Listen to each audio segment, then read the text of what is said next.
Rapaziada, sei nem por onde começar. Final de jogo, Flamengo 3-0 no Botafogo. Cheguei em casa agora e vou aproveitar o ódio genuíno que estou para poder fazer o vídeo. Não pela derrota em si, porque não só pelo nível, né, de atuação recente do Botafogo, mas também pelo nível do próprio adversário. A derrota era um tanto quanto previsível, né? A gente talvez não esperasse que fosse com tamanha facilidade como foi o segundo tempo, mas acabou por se confirmar a diferença entre os times em termos de elenco, sobretudo, porque a gente vai conversar aqui ao longo do vídeo sobre as mudanças, o quanto elas influenciam no jogo, mas o banco do Botafogo fraquíssimo, o técnico à beira do campo igualmente fraquíssimo, então era de se esperar a derrota e ela veio de uma forma um pouco mais dura do que a gente previa. Eu não gosto de individualizar derrotas, porque faz parecer que o time perdeu por conta de um só jogador, né? Ou até mesmo no caso do técnico. Mas o que é Matheus Pontes?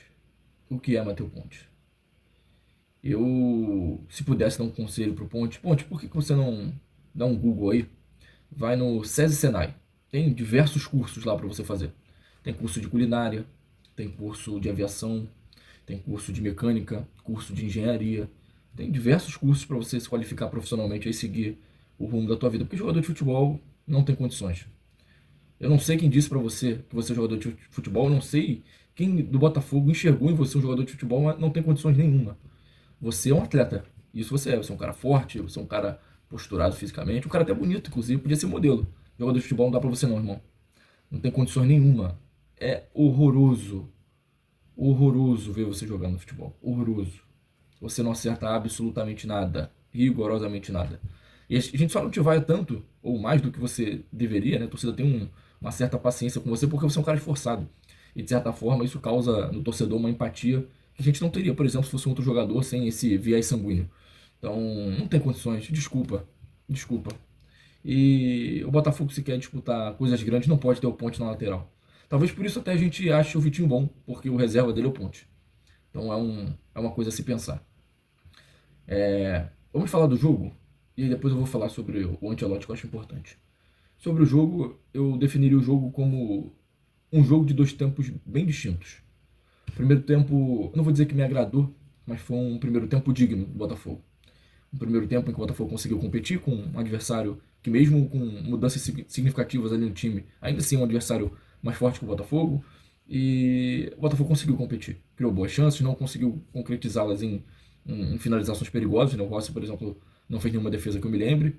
Mas em paralelo a isso, o Flamengo também criou as suas jogadas e o Link também não fez nenhuma defesa. Então foi um jogo onde os dois times conseguiram criar oportunidades, mas nenhum deles conseguiu efetivamente chutar ao gol ali e levar perigo ao goleiro, né? Bolas passando, cruzando na frente da área ou cabeçadas próximas ao gol, mas finalização efetiva no gol, muito pouco. E aí vem o segundo tempo. Vem o segundo tempo e com o segundo tempo, geralmente, né, um time que tem um banco mais forte ou tem ali à beira do campo um técnico que, com a sua experiência, com a sua qualidade, com a sua leitura de jogo, consegue ter a percepção daquilo que está acontecendo para poder mudar de uma forma que favoreça o seu time, a gente não tem. Então a gente não tem banco, então a gente precisa depender de Jefinho, a gente precisa depender. Quais foram os outros jogadores que entraram? O Ponte não saiu, porque o Ponte não sai nunca. O Ponte é um cara especial. Ele tá lá sempre.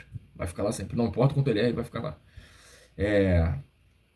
Jafinho, Joaquim Correia entrou, Cris Ramos entrou. E nada, nenhum desses jogadores consegue ser efetivo no que tange a concretização das jogadas.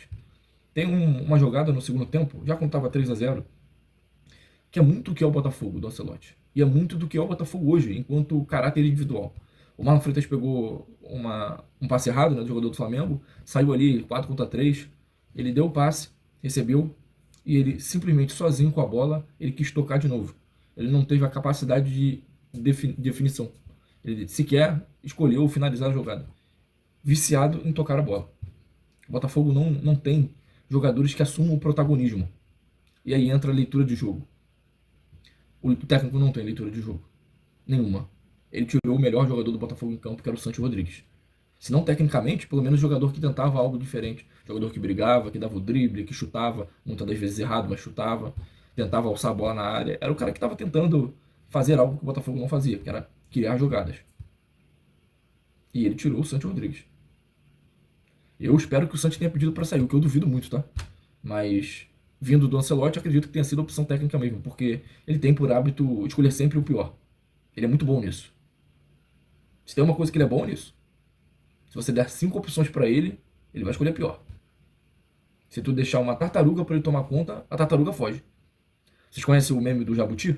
Que o jabuti é o animal que mais foge do mundo? O animal que mais foge do mundo. Porque você olha, ele tá ali. Aí daqui a pouco você olha de novo, ele tá ali. Mas ele não tá exatamente ali, ele tá um pouquinho mais à frente. E aí daqui a pouco você olha, ele tá mais um pouquinho à frente, você não percebe. E o Ocelote não percebe nada. Ele é o cuidador de jabuti. E aí, John Texton? Vamos ficar com o Ocelote até quando? Esse é o Botafogo Way? Ah, o Botafogo Way tomou 3-0 do Flamengo. E olha lá, hein? Tomou 3-0 porque o Flamengo não forçou o final do jogo. Se o Flamengo no final do jogo não fica nesse troca de passe para dar olhar e tenta forçar o jogo, era 4. Quiçá 5. E aí a gente passaria uma vergonha histórica. Vergonha essa que a gente poderia ter imputado a eles no 4-1, onde o Botafogo também tirou o pé e que era para ter feito mais, e não fizemos. E hoje foi a vez do Flamengo. Poderia ter feito mais do que 3-0. Porque, como eu disse, foi um jogo de tempos distintos. Se no primeiro tempo nós tivemos um equilíbrio, no segundo tempo um total desequilíbrio. Em virtude das peças que o Flamengo conseguiu colocar em campo, que melhoraram o time, em virtude das peças que o Botafogo colocou, que piorou o time, não só individualmente, mas taticamente, e a visão de leitura de jogo. E, enfim, a gente tem 2 técnicos à beira do campo inexperientes. Ancelotti e Felipe Luiz estão começando a carreira agora, mas existe uma diferença cognitiva e de leitura de jogo absurda entre ambos. E eu não consigo entender a permanência do Ancelotti. Não consigo entender. Eu realmente não consigo entender. E olha que eu sou contra ficar demitindo o técnico, hein? Mas eu não consigo me agarrar em nada, porque eu não vejo absolutamente nada. Foram 15 dias do time treinando e simplesmente eu não enxerguei nada. Nada. Foi a mesma coisa que estava sendo feito há 15 dias atrás. É isso, o Botafogo? Que a gente vai ter daqui para frente, até o final do ano? Melancólico? Esse é o final de ano do Botafogo, melancólico. O ano começou melancólico, o meio do ano foi melancólico e vai terminar da mesma forma. Não tem por que ser diferente, né? Hoje a gente foi basicamente para o estádio, a verdade é essa. Nosso objetivo hoje era prejudicar o Flamengo, no sentido da pontuação do campeonato. É tirar 2 pontos dele, ganhar 1 e seguir a vida. Porque a performance do time não te deixa, não te dá tesão nenhum. Tu assistir o jogo do Botafogo é angustiante. Eu usei esse termo no jogo passado e reitero, a palavra é essa, angustiante. Então, não sei se a gente vai continuar com o Ancelotti, mas se continuar, é daí para baixo. E mais uma vez, sem querer ser repetitivo, com o Paiva estava pior? Eu acho que não. Mas tudo bem.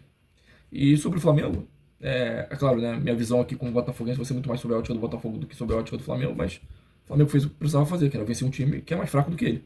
Independente se jogando no Newton Santos, no Maracanã, a realidade é que o Flamengo tem um time superior e o natural é que ele vença os jogos. E apesar do primeiro tempo do Flamengo ter sido, acredito eu, posso estar com uma análise equivocada aqui, mas eu achei aquém do que o Flamengo pode entregar. E o segundo tempo o Flamengo fez o que quis, controlou o jogo a hora que quis, e podia ter feito mais gols, como eu falei anteriormente. O Flamengo joga de forma quase que instintiva. É um time que joga tranquilo, solto. Jogadores às vezes aparentam dentro do campo não estarem muito comprometidos com a partida, mas é porque eles sabem onde o outro está. Eles jogam. A gente usava um termo antigamente, né, que se chamava jogar por música, quando o time joga de forma natural, né? O Flamengo joga de forma natural. Os jogadores se acham com naturalidade. Você não percebe um esforço físico excessivo do Flamengo para jogar futebol. E o Botafogo se esforça muito para jogar futebol. Tem jogadores que, mesmo se esforçando, não conseguem acertar um passe, não conseguem fazer um domínio. E vocês sabem de que eu estou falando. Então, é isso. Acho que o Flamengo fez o que tinha para fazer. E o Botafogo, uma atuação melancólica. Um 3-0 frustrante. Porque a gente esperava um Botafogo competindo. Um Botafogo brigando, um Botafogo lutando. E foi um Botafogo, no segundo tempo, totalmente entregue. E, enfim. Eu, antes de gravar esse vídeo aqui, eu vi a declaração do Marlon Freitas pedindo para que o torcedor, enfim, a própria imprensa pare de fazer comparativos em relação ao Botafogo do Ancelotti com o Botafogo do Arthur Jorge, porque esse ano é um time, ano passado era outro. Marlon Freitas, com todo respeito, vá para aquele lugar. É o que eu tenho para falar para você. Porque a comparação é inerente, meu amigo. Nós viemos de um ano que a gente ganhou, entre aspas, tudo que a gente considerava relevante ali possível para ganhar. e chega no ano seguinte, que em via de regra, normalmente o time mantém uma qualidade, a gente tem um ano patético. Patético. Se no final do ano a gente for fazer um balanço em termos de grau de expectativa e entrega, é bem provável que o Botafogo seja o pior clube do Rio de Janeiro. Eu hoje, inclusive, colocaria. Em termos de grau de expectativa e daquilo que entrega, o Botafogo é o pior. E você não quer que a gente compare? Vamos comparar seu futebol, Marlon Freitas. Ou não? Porque se a gente não comparar o futebol do Marlon Freitas e de tantos outros jogadores do Botafogo que estão nesse elenco atual, com o que jogaram ano passado, se esse Marlon Freitas de 2025, no dia 16 de outubro, é o Marlon Freitas que a gente tem que usar de parâmetro, sem considerar aquilo que o Marlon Freitas jogou em outrora, então você é medíocre, como quase todos os outros jogadores do time no dia de hoje. Então, o comparativo ele é importante, inclusive para te dar um balizador para o futuro. Então, se você não quer que a gente compare, melhore o teu futebol. Melhore o futebol do time como um todo. A gente não espera ganhar a Libertadores e o Brasileiro no mesmo ano novamente. A gente não está pedindo nada além do que competir. Se vocês não conseguem fazer o mínimo que é competir e tomam um 3-0 do Flamengo como se vocês não fossem porra nenhuma dentro de casa, aí realmente fica difícil. Fica muito difícil. E você com certeza vai continuar defendendo o trabalho do Ancelotti, falando de continuidade, de família Botafogo. Você é muito alinhado com o texto. Eu deveria virar empresário, inclusive. Pensa nisso. Aproveita e faz um curso do Senai junto com o Matheus Ponte. Valeu? Um abraço aí, muito obrigado pela noite. Vou acordar daqui a pouco, daqui a 2 horas mais ou menos. Vou ficar com meu filho, depois vou trabalhar. Vou ter um dia longo, cansativo. Vou ouvir das pessoas, e aí, Fogão, o que aconteceu ontem? E aí eu vou ter que explicar o que aconteceu, sem saber o que aconteceu, porque o Botafogo é inexplicável. O Botafogo de Ancelotti é inexplicável. Valeu? Um abraço a todos aí.